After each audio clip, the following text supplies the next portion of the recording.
어제는 세계 자살 예방의 날을 맞이해서 김건희 여사가 뚝섬 순환구조대, 망원 치안센터, 용강지구대, 세 군데나 가셨어요. 지금 뭐 사실상 김건희 여사가 다 주관하는 회의로 보입니다. 저 사진들 어떻게 보십니까? 사실상 지금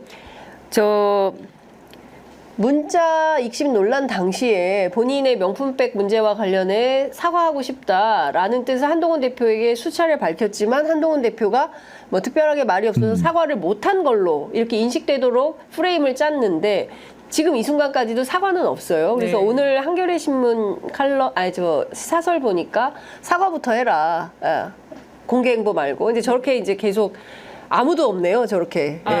다른 사진을 보시면 네. 자전거 타고 지나가는 사람을 막는 모습이 사진에 같이 찍혀 있는 게 있어요. 그래서 이 사진을 좀 잘 못 골랐다라는 생각을 하긴 했었는데 그러니까 당장 드는 생각이 뭐냐면 제2부속실은 그럼 어떻게 되는 거지? 라는 것이거든요. 그러니까 여사 문제와 관련해가지고 이제 제대로 관리하겠다고 하면서 대통령실에서 제2부속실 만들겠다라는 식의 이야기를 밝혔는데 대통령이 기자들과의 간담회에서 그 기자회견에서 지금 공간이 부족해가지고는 아직도 못 만들고 있고 공사 중이다라는 식의 이야기가 전해지지 않았습니까? 네. 그러니까 이렇게 여사가 활발하게 활동을 하고 있는데 그 견제와 감시 그리고 그 공적 기록이 남는 것에 있어가지고는 무엇이 있느냐라는 질문을 계속할 수밖에 없고요. 공간이 부족해서 제2부속실을 못 만들 거면 애초에 용산을 왜 갔냐라고 하는 질문으로까지 이어질 수밖에 없습니다. 소통을 잘하려고 용산을 갔다라고 했지만 소통이 뭐가 잘 되고 있냐라는 질문을 하게 되고요. 뿐만 아니라 용산으로 가가지고 지금 대통령실이 얻은 게 뭐냐, 부속실조차 만들 수 있는 공간이 없는데라는 지적을 하게 되죠. 그리고 맞물려서 말씀드리면은 어제 이제 밤의 행보 같은 경우에는 기본적으로 정면 돌파를 하겠다는 선언으로 읽히고요. 왜냐하면 시점적으로 보면 지금 이제 국민권익위에서 청탁금지법 위반 혐의에 대해서 처벌 조항이 없다고 이제 사실상 손을 들었고 네. 그 이후에 검찰 수사가 진행이 됐는데 네. 결국 검찰 수사심의위원회까지 여러 가지 불기소 보고를 하면서 뭔가 김건희 여사가 활동할 수 있는 장을 만들어 줬거든요. 근데 돌발 변수가 발생한 것이 최재형 목사가 여기에 대해서 수심위를 별도로 소집하자고 이의 제기를 했고 요거를 서울중앙지검의 수심위가 부의하기로 결정을 하면서 또다시 있는 상황이어서 뭔가도 종국 처분이 늦어지는 상황인데 그런 상황에서 그런 맥락을 알고도 이렇게 행보를 했다라는 것은 더 이상 그 문제에 대해서는 개의치 않고 활동을 하겠다는 의미로 읽히는 것이고 그리고 심지어는 이날이 또 약간 어떻게 보면 의미심장한 것이 내일이면 또 이제 그 도이치모터스 주가 조작 항소심 선고가 있고 그렇습니다. 거기에 주가 조작 방조범에 대한 그 처분 결과에 따라서 김건희 여사에 대한 기소 여부, 수사 여부가 결정이 되게 될 텐데 그런 국면에서 이렇게 공개 행보를 결정했다는 것은 더 이상 이런 문제에 대해서 일일이 신경 쓰면서 활동하지는 않겠다라는 선언으로 개인적으로 읽힙니다. 이게. 네. 그러니까 참 사실상 이게 보면 대통령이 주로 이런 사진, 앞서 이제 사진 한번 다시 보여주시면 좋을 것 같은데요. 거기 보면 자전거 탄 시민을 막는 장면이 하나 있으면 여기 대통령실에 올라온 사진 자료인데요. 바로 저 사진이죠. 저 뒤에 보면은 김건희 여사가 허리춤에 손을 얹고 있고 그 뒤에 경호실 직원으로 보이는데 이제 시민의 자전거 행을 막고 있는 이런 거죠. 누구를 위한 나라입니까?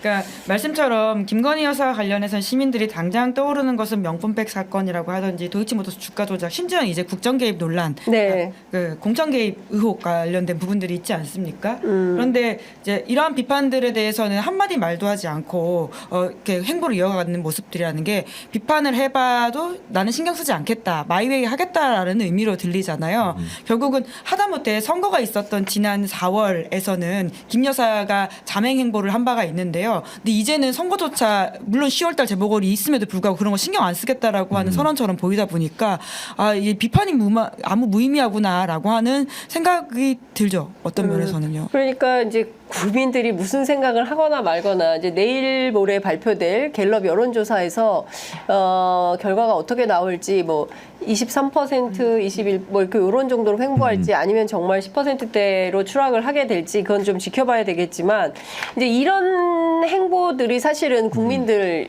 사실 염장 지르는 거 아니겠습니까? 그러니까 정말 하라는 사과 그리고 필요한 조치 이런 것들은 취하지 않고 저렇게 자기 맘대로 내 할 일은 내가 알아서 할 거야. 그리고 자기가 좋아하는 아이템들이 몇 가지가 있는 것 같아요. 근데 이런 거를 국민들이 좋게 볼 거냐. 사실은 그게 되게 중요한 거 아니겠습니까? 그러니까 사실은 김건희 여사가 어제 한강 결찰대 소속의 그런 지구대로 보이는 데를 왜 이렇게 갔느냐, 복수로 갔느냐, 네. 그 이유를 좀 설명을 드리면은 네. 그 유재국 경이라는 분이 예전에 수상구조 요원이었어요. 그분이 이제 2020년 2월에 한강 투신자를 수색하다가 이제 그 순직을 하셨거든요. 그렇기 때문에 이제 과거에도 보면 지난해 유경희의 그 가족을 찾아가지고 김건희 여사가 이제 추모 편지나 과일 바구니를 전달한 일도 있었는데 지난 2월의 상황입니다. 그런 게 있었는데 여기서 이제 그 유재국 경위를 추모하는 것도 당연히 숭고하고 중요한 일인데 그러면 예를 들면 얼마 전에 최혜병의 어머니 같은 경우에 최수근 상병의 어머니 같은 경우에도 본인 아들을 잃은 심정을 절절하게 담아가지고 순직을 하는 아들을 상대로 해서 뭔가 처벌을 촉구한 임성근의 처벌을 촉구하고 거대한 권력에 맞서 진상규명을 요구하는 촉구를 했는데 그런 죽음에는 왜 침묵을 하는가.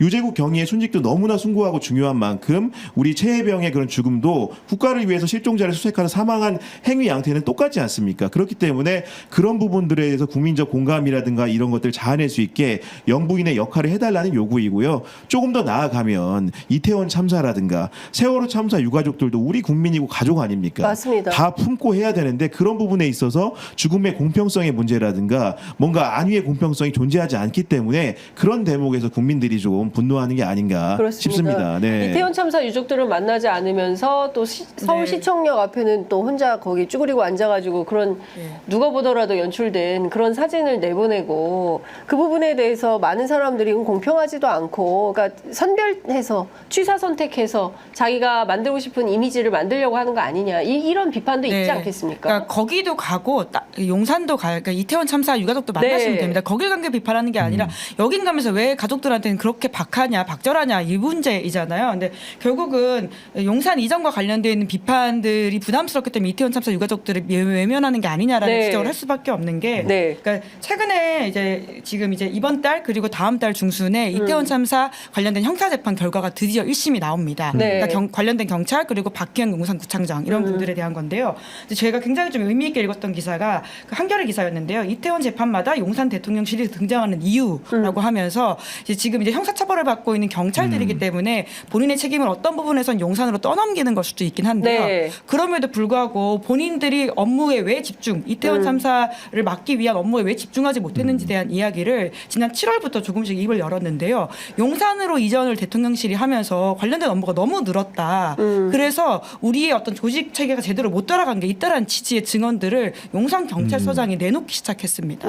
저는 굉장히 중요한 증언이라고 생각하고요. 그러니까 만약에 이태원 참사에 있어서 물론 다양한 이유가 있겠지만 용산 이전과 관련되어 있는 문제가 있다라고 하는 것을 경찰 스스로 말했다라고 하는 부분들은 특조위에서 집중적으로 따져봐야 될 부분이라고 보거든요. 근데 이런 게 불편하니까 이태원 참사 유가족들은 그렇게 외면을 하고 본인이 보고 싶은 일정들만 보는 게 아니냐라는 비판을 하는 거죠. 그러니까요. 댓글창에 정말 진짜 분노 유발자다 이런 저 댓글을 올려주셨는데요. 그러니까 이런 겁니다. 그러니까 우리가 뭐 특별하게 뭘 많은 걸 바라는 건 아니에요. 그러니까 상식적으로 행동해주길 바라는 거거든요. 그리고 국민들이 공감할 수 있는 행동을 해달라는 거거든요. 그런데 그게 안 되고 그냥 국민들을 무시하거나 국민들이 무슨 생각을 하든가 말든가 나는 내 맘대로 할 거야.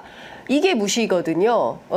그래서 이제 그 정말 뭐 무슨 짐승 취급하는 거 아니냐, 동물 취급하는 거 아니냐, 이제 이런 비판도 이제 국민들이 하시는 건데 이건 어떻게 보십니까? 내일 도이치모터스 주가 조작 항소심 선고가 나오는데요. 어떻게 보세요? 방조범 전주 그 손모 씨에 대해서 방조 혐의가 추가됐기 때문에 김건희 여사도 최소 방조범까지는 처벌 가능한 거 아니냐라는 전망은 있습니다. 그래 내일 판결이 매우 주목이 되는 게 아마 김건희 여사의 기소 불기소 여부가 그 가늠자가 될 수 있기 때문에 중요한 것이고요. 내일은 항소심 재판입니다. 1심 재판이 아니고요. 그러니까 그 전현직 증권사 임직원들과 도이치모터스 권오수 전 회장 등이 공모를 해가지고 주가 조작했다는 혐의에 대한 항소심 결과인데 지난 1심 결과에서도 마찬가지인데 기본적으로 전주인 피고인 손모 씨의 처분에 주목이 되는 것이고요.